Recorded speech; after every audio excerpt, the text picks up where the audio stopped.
नमस्कार, म रामजी सुवेदी र आज तपाईहरुसँग पुनः अर्को एउटा भिडियो लिएर म उपस्थित भएको छु। सिरानचोक गाउँपालिका स्तरीय राष्ट्रपति रनिङ सिल प्रतियोगिताको यो दौड भइरहेको छ यति बेला र यहाँलाई स्मरण गराउँ, यस पटक सिरानचोक गाउँपालिकाको राष्ट्रपति रनिङ सिल प्रतियोगिता श्री परोपकार आदर्श मावि जौबारीमा भएको थियो र गाउँपालिका यसको आयोजक थियो भने सह आयोजक श्री परोपकार आदर्श मावि जौबारी थियो र यति बेला दौडमा सिरानचोक गाउँपालिकाका 16 वटा माध्यमिक विद्यालयका विद्यार्थीहरू यति बेला दौडिरहेका छन् र दोस्रो राउन्ड पुरा भइसकेको छ र हामी पनि विद्यार्थीलाई केही हौसला प्रदान गर्ने र हाम्रो पनि केही जिम्मेवारी भएको हिसाबले हामी पुगेका थियौं जौबारीमा। विद्यार्थीहरू निकै जोश र जाँगरका साथ दौडिरहेका छन्। उनीहरूले सकेसम्म आफू अव्वल दर्जामा आउनुपर्छ भन्ने मानसिकता राखेर उनीहरू दौडिरहेका छन्। पहिलो जर्सीमा सेकेन्ड राउन्डमा दौडिराखेको भाइ चाहिँ मण्डली माध्यमिक विद्यालयको भाइ हुन्। उनको लगभग तेस्रो राउन्डसम्म अग्रता नै कायम थियो, हामीले हेरिरहेका छौँ र यहाँलाई जानकारी गराउँ, जौबारीको परोपकार आदर्श माविको यो फुटबल ग्राउन्ड एकदमै राम्रो फुटबल ग्राउन्ड छ र खेलाडीको लागि, खेल्न चाहनेहरूको लागि एकदमै राम्रो ग्राउन्ड बनेको छ। चारैतिर बार लगाइएको सम्म ग्राउन्ड छ। दोस्रो राउन्डको दौड भइरहेको छ यति बेला। बिहानीको सूर्योदय लगभग 7 बजेतिरको दृश्य हो यो। एकदमै एक्साइटेड छन् विद्यार्थीहरू, स्वास्थ्यका लागि खेलकुद भन्ने नाराका साथ यति बेला फाइनल भइसकेको छ। सिरानचोक गाउँपालिकामा सञ्चालित 16 वटा माध्यमिक विद्यालयहरूको यस खेलमा सहभागिता थियो र 30 वटा खेलहरू राखिएका थिए। केही ग्रुपका खेलहरू थिए, कबड्डी र भलिबल ग्रुपका खेल थिए भने अन्य छेलो, दौड 100 metre, 200 metre, 400 metre, 800 metre, 1500 metre र 3000 मिटरको दौड थियो। त्यसरी नै भाला, छेलो, त्यसैगरी लङ जम्प, हाई जम्प खेलहरू पनि सञ्चालन भएका थिए। 2082 साल कार्तिक 28, 29 र 30 गते यो कार्यक्रम भएको थियो जौबारीमा र सबै व्यवस्थापन आदर्श परोपकार आदर्श मावि जौबारीको थियो। यति बेला छात्रा दौड पहिलो राउन्ड छ र यहाँलाई जानकारी गराउँ, यो ग्राउन्डलाई 200 मिटरमा एक राउन्ड लगाउँदा 200 मिटर कभर हुने हिसाबले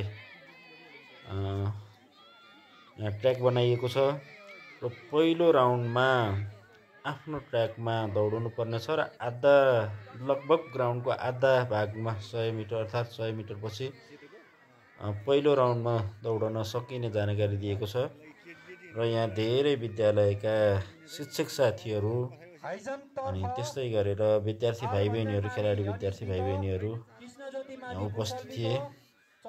झन्डै 500 को हाराहारीमा विद्यार्थीको उपस्थिति थियो भने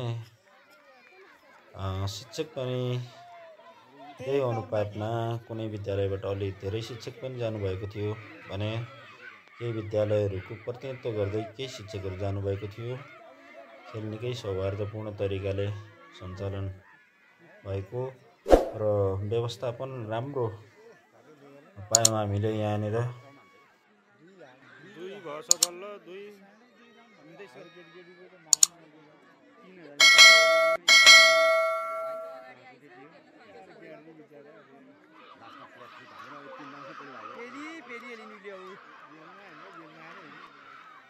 यो छात्रा दौड 400 मिटर अहिले रनिङ भइरहेको छ। यहाँहरूले देख्नुहुन्छ पहिलो जर्सीमा अगाडि बढ्दै गरेकी बहिनी मण्डली माध्यमिक विद्यालयकी बहिनी हुन्। अनि दोस्रो राउन्डसम्म फर्स्ट मै दौडिरहेकी थिइन्, तर एकजनाले ओभरटेक गरिसक्नु भएको छ। एकजना बहिनी रातो जर्सीमा भएको बहिनीले ओभरटेक गरिसक्नु भएको हामी देख्छौँ। र अब यो सम्भवतः यो तेस्रो राउन्ड हुनुपर्छ। बिहानको सूर्योदय पछिको दृश्य, निकै रमाइलो वातावरण, निकै क्लियर, निकै शान्त छ हामीले देख्छौँ। निकै सुन्दर बिहानी छ र यही बिहानीमा हाम्रा विद्यार्थी भाइ बहिनीहरू प्रतिस्पर्धा गरिरहेका छन्।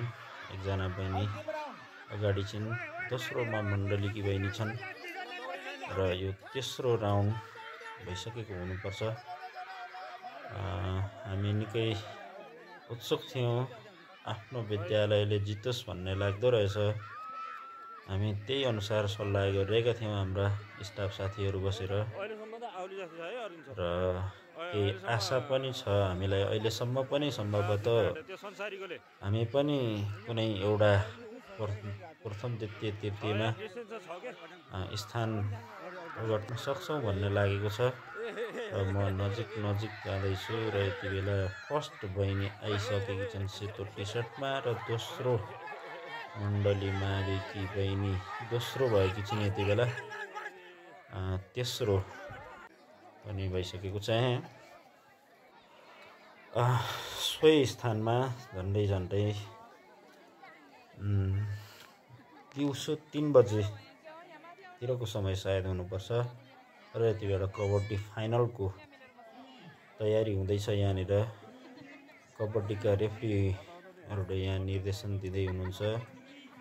र अन्तिम खेल, फाइनल खेल पालिका अध्यक्ष, उपाध्यक्ष लगायत सबै महानुभावहरू बसेर हेर्ने अनि शुभकामना दिने कार्यक्रम थियो यहाँनिर, र त्यही अनुसार कार्यक्रम भइरहेको छ।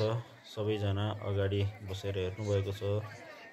यो निकै चर्चा थियो यस गेमको, निकै रमाइलो थियो। र यो फाइनल दृश्य, यहाँ दर्शकहरू निकै एक्साइटेड हुनुहुन्छ। र यो ग्राउन्डमा कार्पेटमाथि खेलाइएको छ। यति बेला फोटो सेसन भएको छ। अध्यक्ष, उपाध्यक्ष लगायत सरकारवाला सबै व्यक्तिहरूसँग, र विद्यार्थीहरू मैत्रीपूर्ण रूपमा खेल्दैछन्। कबड्डीको फाइनल खेलको पुरा भिडियो यसपछिको भिडियोमा हुनेछ।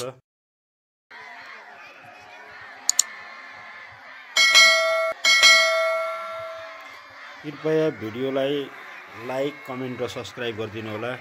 धन्यवाद।